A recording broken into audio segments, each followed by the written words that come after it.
मैं मीठा वापस जाना चाहती हूँ। पर मेरा यूं अचानक? कुछ ही तो दिन हुए तुम्हें यहाँ आए। कुछ बात है तो हमसे कहो।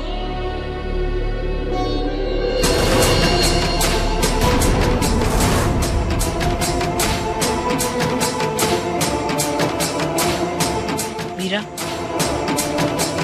कुछ ही दिनों में माँ भवानी की पूजा है।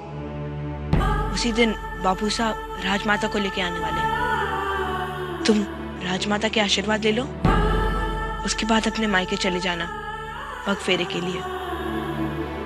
मैं खुद तुम्हें लेके जाऊंगा कुछ दिनों के लिए। मैं कुछ दिनों के लिए नहीं, हमेशा के लिए मीठा वापस जाना चाहती हूँ। हमेशा के लिए?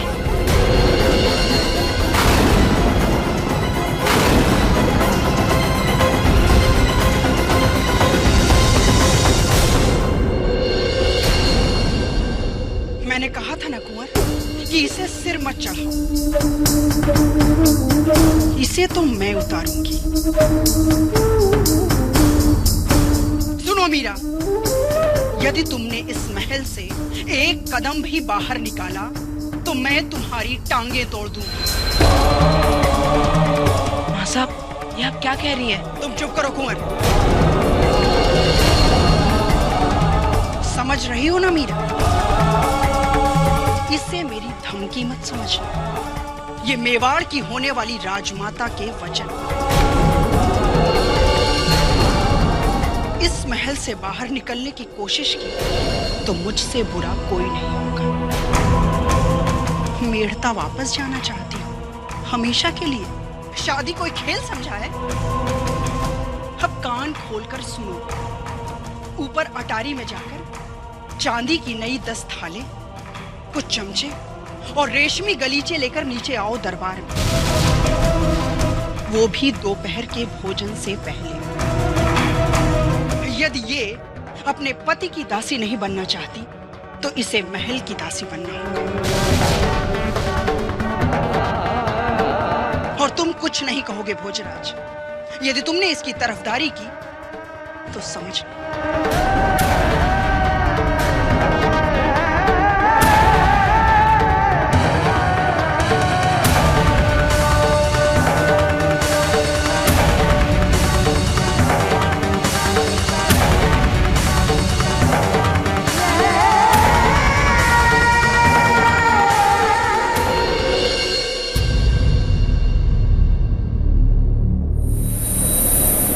लो मासा, आपका तो हाथी भी गया।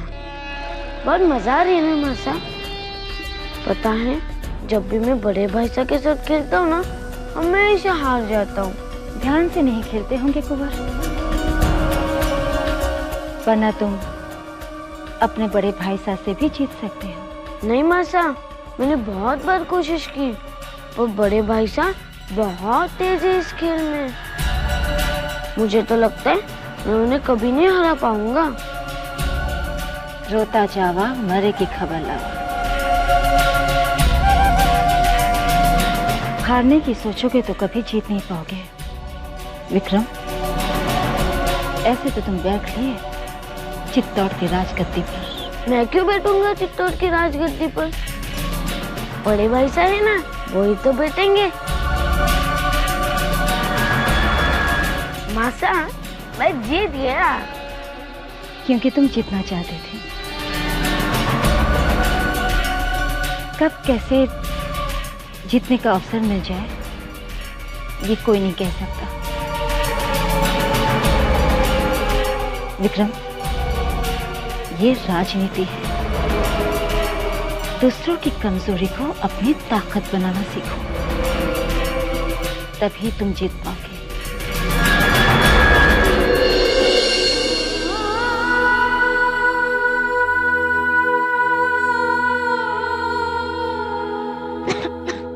ये यहाँ सारी चीजें रखी हैं, इनको लेके जल्दी से नीचे आओ।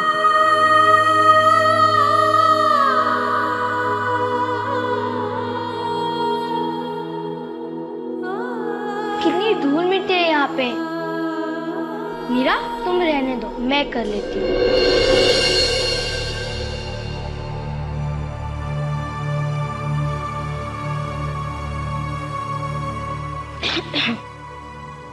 चाहे जो कुछ भी हो जाए, अब मैं यहाँ नहीं रुकने वाली। मैं ऐसे जाने वाली हूँ। अगर नहीं जाने देंगे तो भाग जाऊंगी। ये क्या कह रही हो तुम मीरा? तुम्हारा ससुराल है। मुझे आज तक किसी ने नहीं छुआ, ना दादूसा ने, ना मासा ने, ना बाबूसा ने। और युवराज की मासा की हिम्मत कैसे हुई मुझे मारने की? अगर वो मेवाड़ की रानी है तो मैं भी मिर्जा की राजकुमारी हूँ। मैं किसी भी हाल में नहीं रुकने वाली। मैं वापस चली जाऊंगी और मुझे कोई रोक नहीं पाएगा। और उन्होंने मुझे थप्पड़ कैसे मारा? चली जाऊंगी मैं यहाँ से।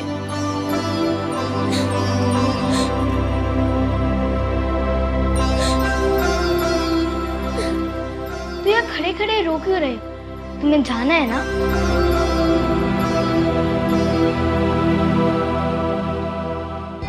जा, भाग जा।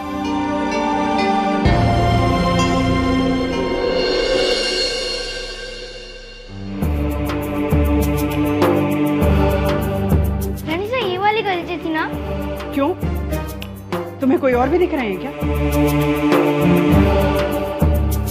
हटो यहाँ से। मीरा, मीरा,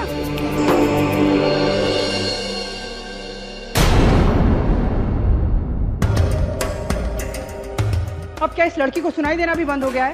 रानी सा कुछ काम था क्या? हाँ, मैं वो कहने आई थी कि यहाँ एक जोत पड़ी है, उसे भी लेकर आना, ठीक है? जी। चलो जरा जल्दी जल्दी, हाँ चलाओ।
मीरा कहाँ है?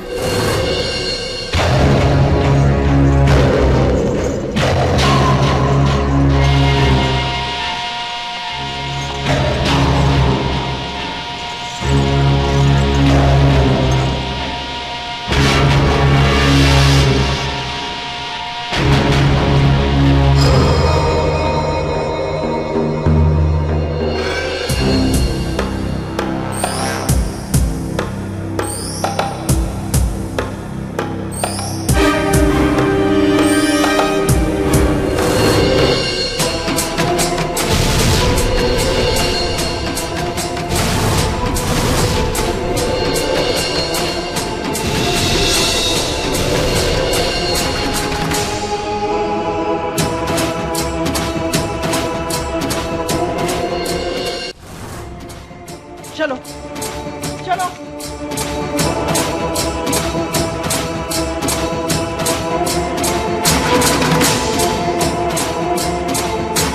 मैंने कहा था ना, इस महल से बाहर कदम रखने की कोशिश भी मत करो।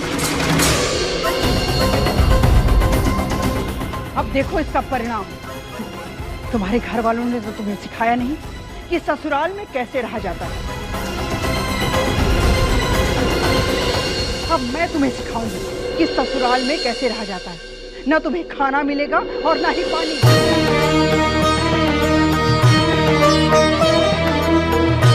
और तुम भी चलो मेरे साथ।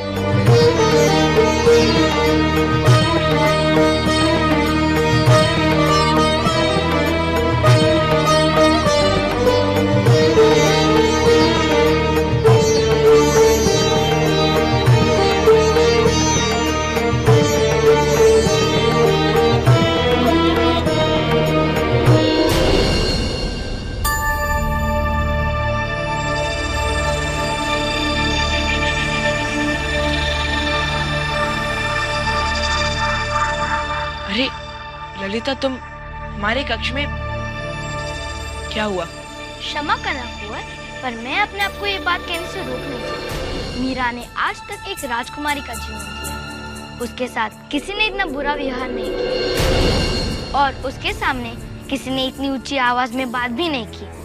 थप्पड़ मारने तो दूर की बात है। और यहाँ उसके ऊपर हाथ भी उठाया गया है। मीरा पर हाथ किसने उठाया?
मीरा, मासा ने तुम्हारे साथ जो कुछ भी किया उसके लिए मैं तुमसे क्षमा मांगता हूँ। उन्हें माफ कर दो। अब से तुम्हारे साथ ऐसा कुछ भी नहीं होगा। मीरा, मैंने कहा था ना, तुम्हारा पति नहीं, तुम्हारा दोस्त बनकर रहूंगा मैं तुम्हें विश्वास दिलाता हूँ कि आगे से ऐसा कुछ नहीं होगा।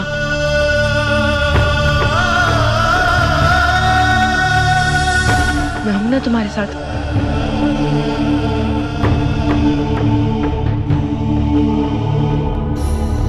चलो मेरे साथ। मुझे आपसे ये उम्मीद नहीं थी मासा। और मुझे भी तुमसे ये उम्मीद नहीं थी भोजराज।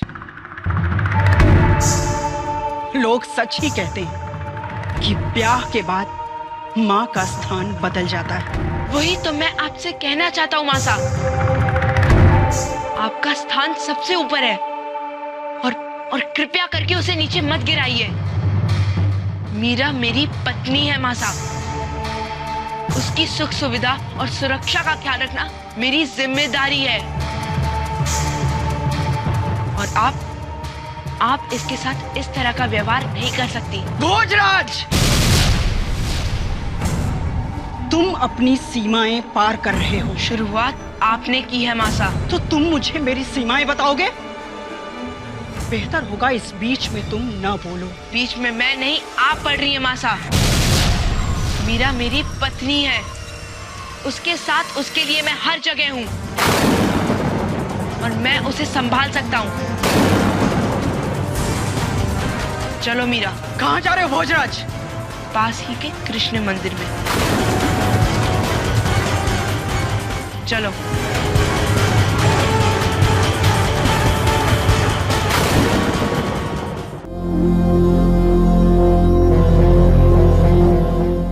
आप हमें मंदिर क्यों लेकर जा रहे हैं? सोचा हम तुम्हें मेवाड़ दिखाएं, सुंदर सुंदर जगह ले जाएं। मुझे कुछ नहीं देखना, कहीं नहीं जाना। मुझे बस मेरे घर वापस जाना है।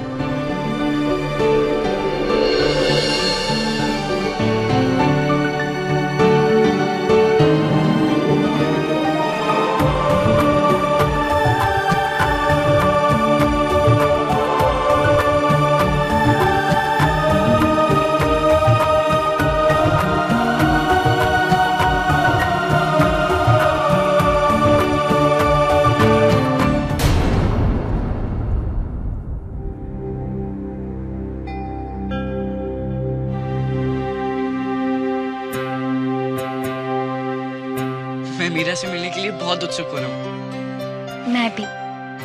हम 2 दिनों से निकले हुए हैं। कितना लंबा लग रहा है ना सफर। पता नहीं हम कब पहुंचेंगे। अच्छा मृणाल, तुमने मीरा को संदेशा तो भिजवा दिया था ना कि हम उनसे मिलने आ रहे हैं? नहीं, मैं चाहती हूँ कि जब हमें मीरा देखे तो आश्चर्यचकित हो जाए।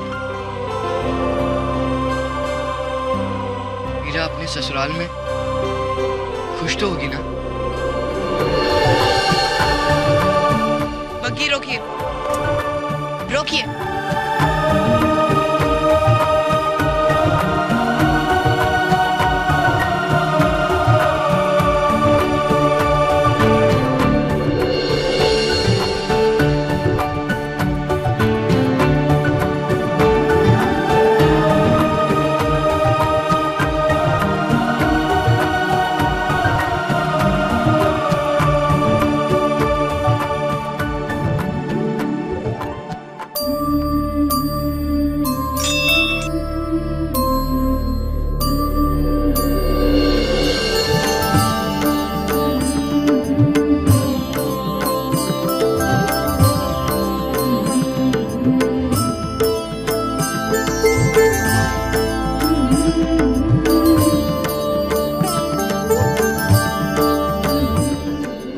कहते हैं कि कृष्ण जी राधा से बहुत प्रेम करते थे,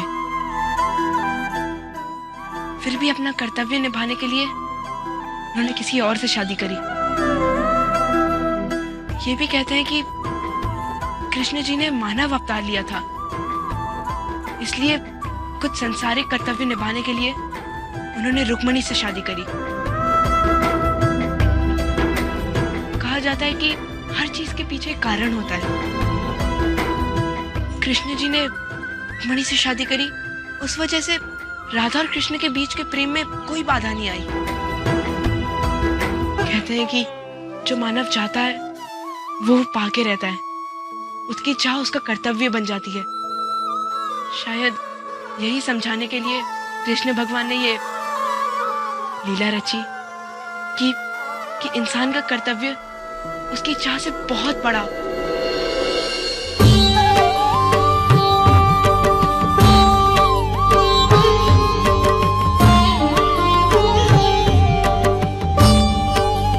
क्या सोच रही हो? कहीं सुना था हमने, इसलिए कह दिया। अब चले?